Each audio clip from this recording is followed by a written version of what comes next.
नमस्कार, उत्तराखंड के बुलेटिन में आप सभी का स्वागत है। मैं हूं आपके साथ स्मिता सिंह। बुलेटिन की शुरुआत करते हैं बड़ी खबरों के साथ। प्रदेश में भ्रष्टाचार से संकलित अधिकारी और कर्मचारी पर गंभीर होते हुए मुख्यमंत्री पुष्कर सिंह धामी ने बयान देते हुए कहा है कि उत्तराखंड देवभूमि है और सभी को देवभूमि से एक अलग ही उम्मीद है। साथ ही कहा कि देवभूमि की वजह से लोग यहाँ पर पारदर्शिता चाहते हैं, एक अलग संस्कृति चाहते हैं। उन्होंने आगे कहा कि हम इसी संस्कृति को बढ़ा रहे हैं और जो भी भ्रष्टाचार में संलिप्त पाया जाएगा उस पर निश्चित तौर पर कार्रवाई की जाएगी और पहले जो भी मामले सरकार के समक्ष आए हैं उन पर कार्रवाई की जा रही है।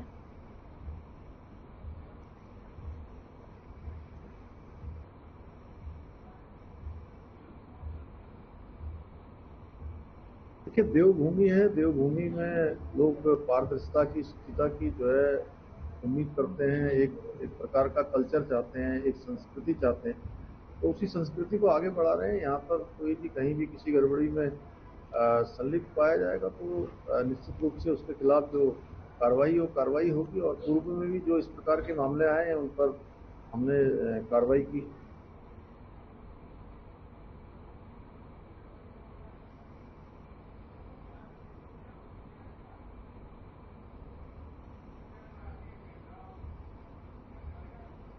मुख्यमंत्री पुष्कर सिंह धामी आज सुबह औचक निरीक्षण के लिए आपदा प्रबंधन कंट्रोल रूम पहुंचे, जहां उन्होंने आपदा कंट्रोल रूम में तमाम मौजूद अधिकारियों के साथ बैठक की। इस दौरान उन्होंने बीते दिन हुए गौरीकुंड में दुखद हादसे को लेकर दुख जताते हुए अधिकारियों को निर्देश दिए हैं कि जो भी संभव सहायता हो सके वो सहायता दी जाए। साथ ही कहा कि 12 से 13 लोग इस घटना में लापता है, जिनका रेस्क्यू चलाया जाए। साथ ही ड्रोन के द्वारा भी उचित मॉनिटरिंग की जाए।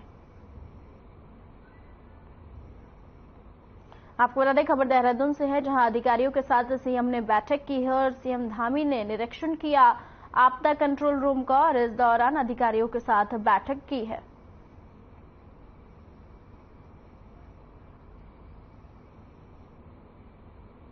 रात को ऐसे हादसे की सूचना मिली है और लगातार 5 से लेकर 13 लोग वहां से लापता है। उन सभी की खोजबीन की जा रही है और जो जरूरी सहायता है वो भी की जा रही है। और जो लोग इसमें लापता बताए जा रहे हैं उस हादसे में, उनके जो नजदीक के रिश्तेदार हैं, नातेदार हैं, उनको भी संपर्क किया जा रहा है कि जिससे वो ठीक प्रकार से उनका पता लगे। टीमें बनाकर लगातार जो भी रेस्क्यू हो सकता है या खोजबीन हो सकती है उसको किया जा रहा है। साथ ही बचाव दल के लोग हैं, जिला प्रशासन है, सारे मौके पर पहुंच गए हैं। गौरीकुंड में हुए हादसे को लेकर वरिष्ठ अधिकारी रिद्धिम अग्रवाल ने बयान जारी करते हुए कहा है कि प्राप्त सूचना के मुताबिक आपदा में लापता होने वाले कुछ लोग नेपाली मूल के जबकि कुछ लोग उत्तर प्रदेश के बताए जा रहे हैं। उन्होंने आगे बताया कि लगातार हो रही बारिश के कारण मलबा हटाने में काफी दिक्कतें आ रही है, इसलिए ये सटीक जानकारी नहीं मिल पा रही है कि लोग मलबे के नीचे दबे हैं या फिर नदी में बह गए हैं। फिलहाल नदी का बहाव तेज होने के कारण एसडीआरएफ की 2 टीमें लगातार सर्च ऑपरेशन चलाए हुए हैं और साथियों ड्रोन से भी मॉनिटरिंग की जा रही है।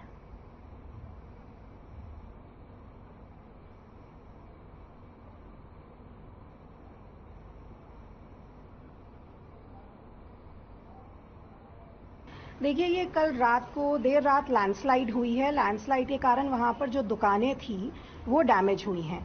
जितनी हमारे पास सूचना लोकल से प्राप्त हुई है उसके अनुसार उस टेंट में जो दुकान के पास था वहां 8-9 नेपाली जनरली रहते थे। कल शाम प्रधान भी वहां पर गए थे और नेपाली वहां पर मौजूद थे। अभी फिलहाल जो हमें सूचना मिली है लोकल से उसके अनुसार 12 से 13 लोग मिसिंग हैं, जिसमें से 8 नेपाली हैं और कुछ लोग यूपी के भी इसमें हैं। एनडीआरएफ, एसडीआरएफ, हमारी जल पुलिस, प्रशासन पुलिस, सबके प्रतिनिधि इस वक्त मौके पर मौजूद हैं। सर्चिंग की जा रही है। सिर्फ इतना है कि बारिश कंटिन्यूसली हो रही है और साथ साथ अभी मलबा हटाने की कार्रवाई कर रहे हैं। अभी तक वो पूरी नहीं हुई, तो हमें ये नहीं पता कि लोग मलबे के नीचे हैं या पानी में बह गए हैं।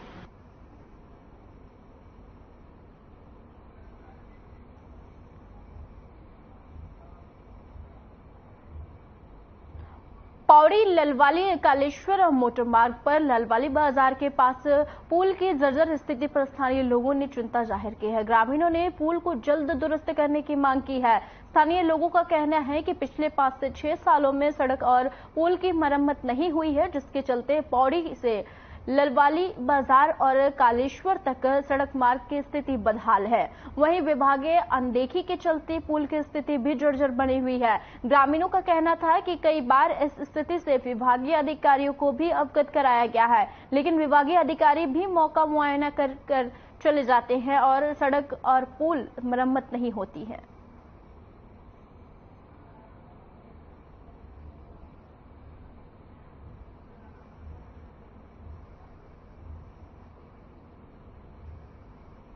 संबंध में जो आपने मेरे संज्ञान में भी डाला है कि ब्रिज की कंडीशन काफ़ी क्रिटिकल है, तो संबंध में एसडीएम और पीडब्ल्यूडी विभाग से स्टेटस लेते हुए जो भी आवश्यक सुरक्षात्मक कार्य किए जाने हैं या उसका वैकल्पिक जो समाधान किए जाने हैं उसके लिए निर्देशित किए जाए।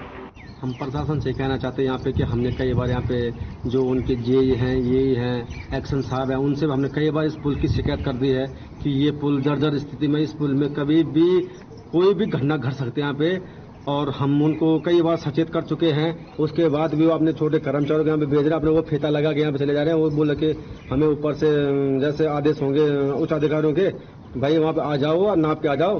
तो हमने तो अपनी रिपोर्ट देने ऊपर, और बाकी तो हम इसमें और क्या कहना चाहते हैं, हमने इसमें एक्शन साहब को भी कई बार इसको दिखा दिया हमने कि पुल जर्जर स्थिति में, और इस पुल को जो है कि जो यहाँ पे इन्होंने ये टर्निंग पॉइंट दे रखा, हम उनको कहा कि इस पुल को थोड़ा डाउन किया जाए तो इसको चौड़ाई भी मिलेगी, और हमारे जो यहाँ पे जो रास्ता सांकड़ा हो रहा है इसको भी चौड़ाई मिल जाएगी, और ये पुंडोडे वाला मार्ग यहाँ से सीधा निकल जाएगा। ये हमारे प्रशासन से हुआ है। यहाँ पे ये पुल जो है यानी गगवार सिंह के मध्य में, गगवार सिंह के मध्य में कालेश्वर जाने के लिए लाली से नीचे जितने गए गगवार सिंह घाटी में गांव है, सबके जाने के लिए एक ही रास्ता है गगवार सिंह के बीच से। और ये लाली में बीच बाजार के लास्ट कोने में जो है ये पुल है, और ये पुल की हालत देखिए क्षतिग्रस्त हो रखा है। लोग पीडब्ल्यूडी के लोग आते हैं, नाप के चले जाते हैं, छोटे कर्मचारी को भेजते हैं, वो बेचारा उसको बताने से भी वो बोलता है हमें जो आदेश मिला है वो नापने के लिए आएगा। ऐसे कई बार आ गए, कई बार चले गए, और ये 5 साल 6 साल पहले इसकी रिपेयर हुई थी। मुख्यमंत्री पुष्कर सिंह धामी की अध्यक्षता में मंत्रिमंडल की बैठक पूरी हो गई है, और इस बैठक में कैबिनेट मंत्री धन सिंह रावत, सौरभ बाहुगुना, सतपाल महाराज, गणेश जोशी, सुबोध उनियाल और रेखा आर्या मौजूद रहे। धामी मंत्रिमंडल की बैठक में 30 प्रस्ताव पर मुहर लगी है। बता दें कि केंद्र सरकार की ओर से जल विद्युत नीति 2008 को उत्तराखंड में लागू करने का निर्णय लिया गया था। बता दें कि अब 12% की जगह सरकार 13% बिजली लेगी। 1% के बराबर एक कीमत आपको बता दें कि प्रभावितों को कैश के रूप में दी जाएगी, और साथ ही ऋषिकेश कर्णप्रयाग रेल परियोजना में जो मिट्टी निकल रही है उसका इस्तेमाल पीडब्ल्यूडी सड़क निर्माण में करेगी। वहीं प्रदेश में 1 अप्रैल को 6 साल आयु पूरा होने पर कक्षा 1 में बच्चों को एडमिशन मिलेगा, और साथ ही लघु सिंचाई विभाग में भर्ती के लिए नियमावली में संशोधन किया गया है।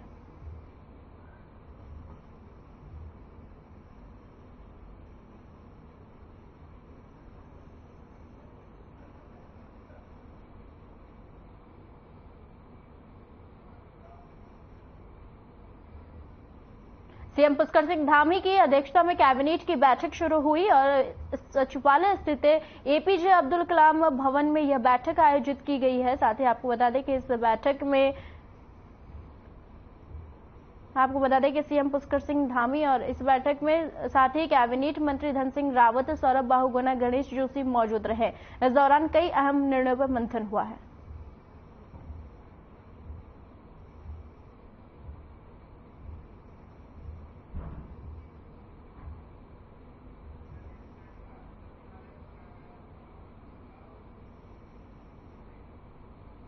सचिवालय में 20 करोड़ की बीज घोटाले की फाइल गायब होने से जहां सचिवालय प्रशासन पर कई गंभीर आरोप लगे हैं, तो वहीं प्रदेश के कृषि मंत्री गणेश जोशी ने इसे बहुत गंभीरता से लेते हुए इसे आपको बता दें कि मीडिया को बयान जारी करते हुए कहा है कि जैसे ही उन्हें इस घटना के बारे में पता चला और उन्होंने देहरादून पहुंचकर कृषि सचिव और अपर सचिव अपने कार्यालय में तलब किया।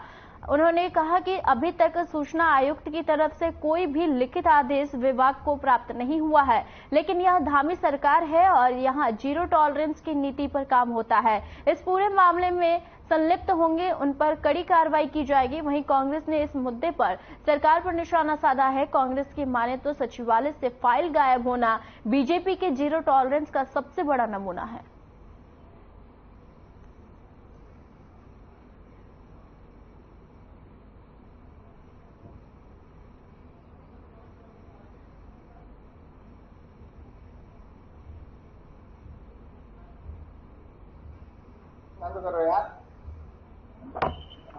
मैंने इसका संज्ञान लेते हुए आज अपने सचिव और अपर सचिव को आज बुलाया था, लेकिन अभी तक कोई भी लिखित सूचना आयोग द्वारा कोई भी लिखित डिपार्टमेंट को नहीं मिला है। लेकिन मेरा ये कहना है, ये धामी सरकार है। इस मामले में FIR ऑलरेडी हो चुकी है और एक IAS जेल के अंदर है। जैसे ही लिखित आएगा पूरी कार्रवाई होगी, कोई भी दोषी होगा उसे बख्शा नहीं जाएगा। ये उसको धामी सरकार का संकट है।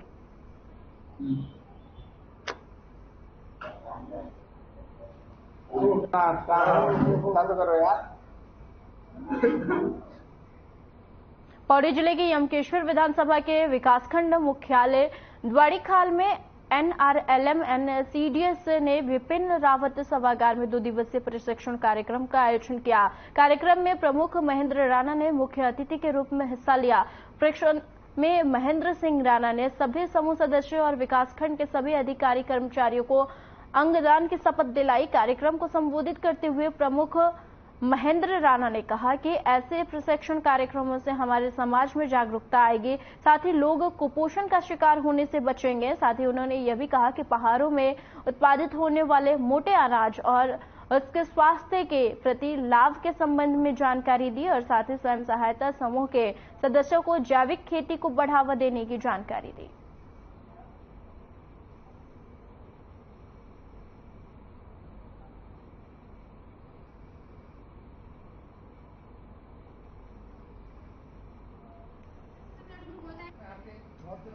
द्वारीखाल ब्लॉक के अंतर्गत ग्रामीण आजीविका मिशन के तहत महिला समूह को 2 दिन का प्रशिक्षण है और जिससे मुझे लगता है कि मेरी मां बहनें जो समूह हैं उनको मजबूती मिलेगी और उनके साथ विचार विमर्श किया और मुझे लगता है इससे हमारे रोजगार के नए साधन तैयार हैं।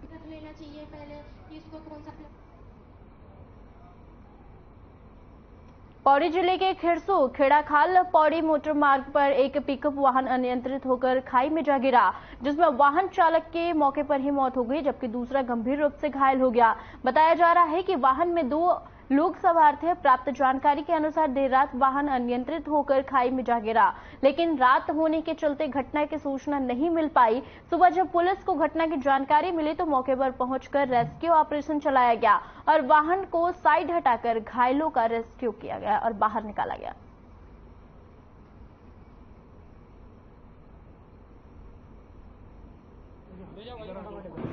सर पैठानी से आ रहे थे, रास्ता भटक गया होगा, इन लोग उल्टे रास्ते में आ गए।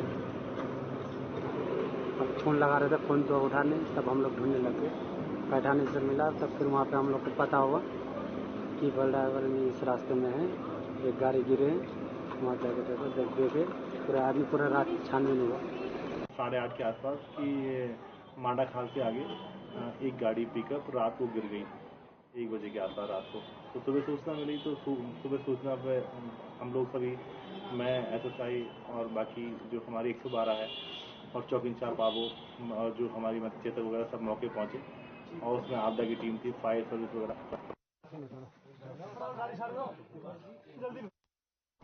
ऋषिकेश में भगवान भोलेनाथ का जलाभिषेक करने के लिए त्रिवेणी घाट पर गंगा जल भरने पहुंचे 5 कांवड़ियों में शामिल एक कांवड़िया गंगा के तेज बहाव में बह गया।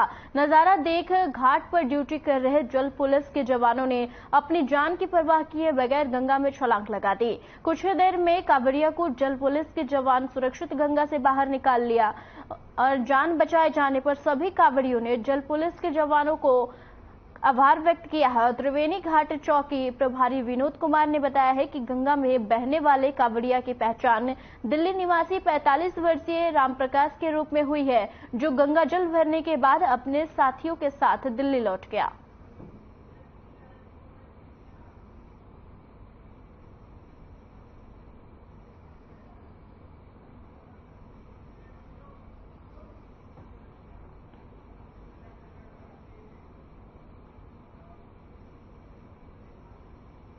रुड़की के रामनगर चौक के पास स्थित एक होटल में आज कांग्रेस के हरिद्वार बाढ़ग्रस्त क्षति आकलन समिति की ओर से बैठक का आयोजन किया गया। इस बैठक में उत्तराखंड के पूर्व कैबिनेट मंत्री नवप्रभात भी शामिल रहे, जिन्होंने इस बैठक की अध्यक्षता की। पूर्व कैबिनेट मंत्री नवभारत के द्वारा बातचीत में बताया गया कि किस समिति के द्वारा अपनी उप समितियों का गठन किया गया था और जिनके द्वारा जगह जगह पर जाकर किस तरह से बाढ़ के कारण लोगों का नुकसान हुआ है उसका आकलन किया गया है।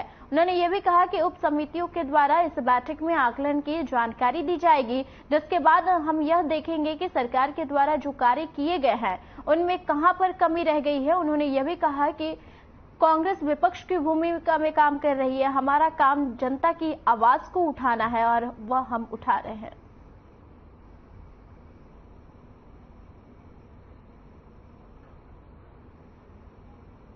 आकलन समिति जो प्रदेश कांग्रेस कमेटी के अध्यक्ष करण महाराज जी ने नवप्रभात जी की अध्यक्षता में बनाई, उसकी आज बैठक है। उसमें तमाम जिले के जितने भी कांग्रेस के अध्यक्ष हैं, ब्लॉक अध्यक्ष हैं, वरिष्ठ नेता हैं, चुनाव लड़े हुए हैं, विधायक हैं, सब यहाँ मौजूद हैं। और इस बैठक में हम जो नुकसान हुआ है हमारे जिले में उसके आंकलन की एक विस्तृत रिपोर्ट बना के माननीय अध्यक्ष जी की संज्ञान के लिए भेजेंगे। उसके बाद प्रदेश कांग्रेस कमेटी इस पर जो भी निर्णय लेगी। लेकिन मेरा व्यक्तिगत रूप से कहना है कि जो 17,500 रुपये प्रति हेक्टेयर मुआवजा है, लगभग 1100 साढ़े 1100 रुपये प्रति बीघा, वो ऊँट के मुंह में जी रहा है। हमारी ये दूसरी बैठक है। पहली बैठक में हमने हर क्षेत्र के लिए अलग अलग उप समिति का गठन किया था। आज की इस बैठक में वो उप समितियाँ अपनी रिपोर्ट सबमिट करेगी। उसके बाद हम इस चीज का आकलन करने में सक्षम हो सकेंगे कि जनपद के किस किस स्थल पर किस किस तरह से बाढ़ का नुकसान हुआ है और सरकार को जो राहत कार्य करने चाहिए थे उनमें क्या क्या कमियां रही हैं, हम उनमें कहां कहां सुधार की मांग कर सकते हैं। रुड़की के एक होटल में आज व्यापार मंडल ने सामाजिक नागरिकों ने प्रेस कॉन्फ्रेंस का आयोजन किया। आपको बता दें कि कार्यक्रम के दौरान सौरभ सिंघल ने बताया कि आज व्यापार मंडल और सामाजिक नागरिकों द्वारा प्रेस वार्ता का आयोजन किया गया है। उन्होंने कहा कि व्यापार मंडल के द्वारा अपनी समस्याओं को लेकर जो प्रस्ताव पूर्व में नगर निगम में रखा गया था या अब आगे कैसे प्रस्ताव रखा जाए।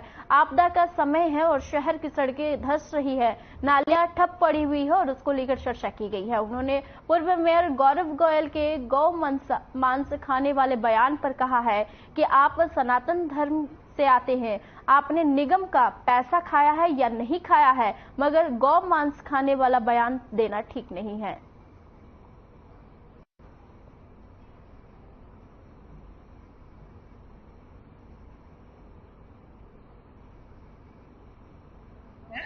मेयर साहब को सामंजस्य बनाना चाहिए। कौन मना कर रहा सामंजस्य बनाने से? अगर आपकी महत्वाकांक्षा ज्यादा होंगी तो सामंजस्य नहीं बनेगा। आप मेरे से प्रश्न पे प्रश्न पूछ रहे हैं, अगर मैं उत्तर नहीं दूंगा तो आप संतुष्ट होंगे?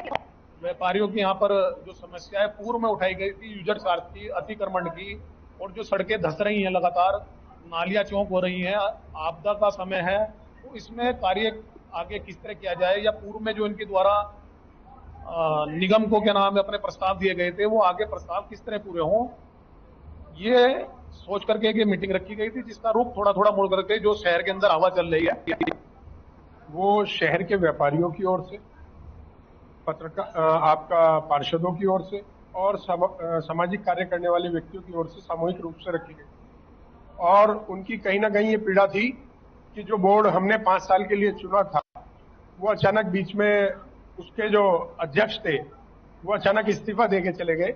वो कहीं ना कहीं उस पीड़ा का बयान करने के लिए उन्होंने आज की ये प्रेस वार्ता रखी। सभी का जब साथ रहता है तो आदमी अपने आप को मजबूत महसूस करता है और जो भी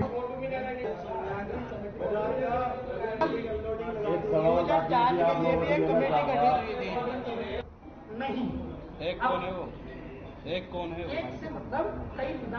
आप अपने क्या नाम है वचनों को वापसी दें। गौ मांस वगैरह की इस तरह की बातें आप बिल्कुल न करें, क्योंकि आप सभी को बात उठाई और कई बार ज्ञापन दिया कि सभी का जब साथ रहता है तो आदमी अपने आप को मजबूत महसूस करता है और जो भी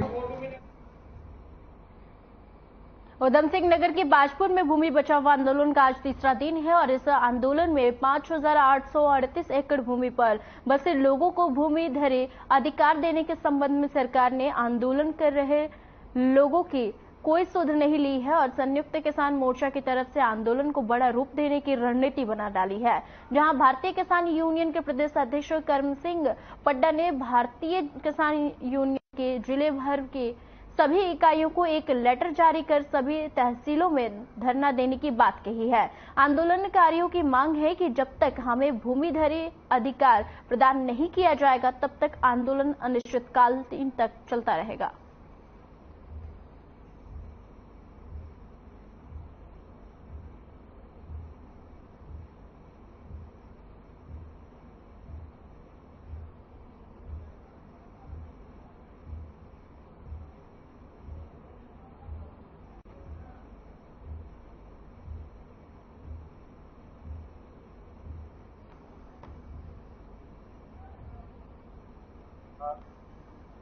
एक नियम